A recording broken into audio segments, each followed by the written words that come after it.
விடாமுயற்சி என்பது ஒரு செயலை செய்யும்போது வரும் தோல்விகளைக் கண்டு பின்வாங்காமல் இலக்கை அடையும் வரை தொடர்ந்து போராடுவது. சிலந்தியும் ராஜாவும். ஒருமுறை ஒரு நாட்டு அரசன் போரில் தோல்வியடைந்து தன் நாட்டை பகைவர்களிடம் இழந்தான். தன் உயிரை காப்பாற்றிக் கொள்ள ஒரு மலைக்குகையில் மறைந்து வாழ்ந்தான். மனம் உடைந்த அரசன், இனி நம்மால் எதையுமே சாதிக்க முடியாது, எல்லாம் முடிந்துவிட்டது என்று விரக்தியில் படுத்திருந்தான். அப்போது அவன் பார்வை குகையின் மேலிருந்த ஒரு சிலந்தியின் மீது விழுந்தது. அந்தச் சிலந்தி குகையின் ஒரு மூலையிலிருந்து மறுமூலைக்கு வலை கட்ட முயற்சித்துக் கொண்டிருந்தது. ஒன்று, அது மெல்லிய நூலை பிடித்து மேலே ஏறியது, ஆனால் பாதியில் வழுக்கி கீழே விழுந்தது. 2, மீண்டும் முயற்சித்தது. முன்பை விட சற்று மேலே சென்றது, மீண்டும் கீழே விழுந்தது. 3, இப்படியாக 4, 5, 6 முறை என தொடர்ந்து முயற்சித்தும் அதனால் இலக்கை அடைய முடியவில்லை. அரசன் நினைத்தான், பாவம் இந்தச் சிலந்தி, இது வீணாக முயற்சி செய்கிறது, இதால் ஒருபோதும் வலை கட்ட முடியாது என்று. ஆனால் அந்தச் சிலந்தி சளைக்கவில்லை.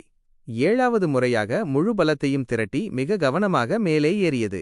இந்த முறை அது வெற்றிகரமாக மறுமுனையை அடைந்து அழகிய வலையை பின்னி முடித்தது. அதை பார்த்த அரசனுக்கு பொறி தட்டியது. ஒரு சிறிய சிலந்தி 6-7 முறை விழுந்தும் விடாமல் முயற்சி செய்து வெற்றி பெறும்போது ஒரு மன்னனாகிய என்னால் முடியாதா என்று தனக்குள்ளேயே கேட்டுக்கொண்டான். அன்றே குகையை விட்டு வெளியே வந்தான்.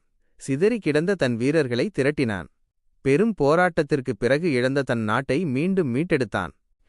கதையின் நீதி. முயற்சி திருவினையாக்கும். தோல்வி என்பது ஒரு முடிவு அல்ல, அது வெற்றிக்கான ஒரு படி. விடாமுயற்சி. எத்தனை முறை விழுகிறோம் என்பது முக்கியமல்ல, எத்தனை முறை மீண்டும் எழுகிறோம் என்பதே முக்கியம். வெற்றி என்பது ஒரு விபத்து அல்ல, அது கடின உழைப்பு, விடாமுயற்சி மற்றும் கற்றல் ஆகியவற்றின் கலவை. இந்த வீடியோ உங்களுக்கு பிடித்திருந்தால் மறக்காமல் ஒரு சப்ஸ்கிரைப் செய்து உங்கள் நண்பர்களுக்கும் பகிர்ந்துவிடுங்கள். உங்களுடைய ஆதரவு எங்களுக்கு மிகவும் முக்கியமானது. மேலும் பல சுவாரஸ்யமான வீடியோக்களுடன் உங்களை சந்திக்கிறோம். தொடர்ந்து இணைந்திருங்கள். வணக்கம். வாழ்க வளமுடன்.